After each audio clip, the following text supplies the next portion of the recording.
అడిగాను కలలో అడిగాను జరగనిది అడిగాను.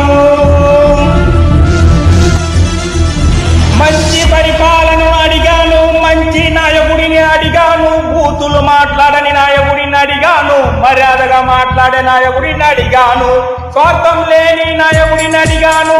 ఎవరిని అమార్చని నాయకుడిని అడిగాను, అబద్ధం మాట్లాడని నాయకుడిని అడిగాను,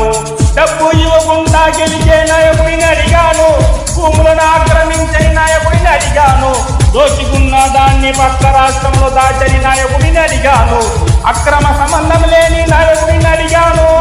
న్యాయం ధర్మంగా నడుచుకునే నాయకుడిని అడిగాను, కులమిచ్చి లేని పార్టీని అడిగా, కూటమి లేని పార్టీని అడిగా, రౌడిజం చేయని పార్టీని అడిగా, తప్పుడు లెక్కలు చెప్పని ప్రభుత్వాన్ని అడిగా, రేట్లు పెంచని ప్రభుత్వాన్ని అడిగా, చట్టం సమానంగా పనిచేసే ప్రభుత్వాన్ని అడిగా, అడవులు గుట్టలు చెరువులు వంకలు కాపాడే ప్రభుత్వాన్ని అడిగా, ప్రకృతిని కాపాడే చట్టాన్ని అడిగా, కుంటలు లేని రోడ్లను అడిగా, లంచం లేని రెవెన్యూ డిపార్ట్మెంట్ అడిగా, లంచం లేని న్యాయస్థానాన్ని అడిగా, లంచం లేని వ్యవస్థను అడిగా, లంచం లేని ఉద్యోగం అడిగా, లంచం లేని ప్రభుత్వాన్ని అడిగా,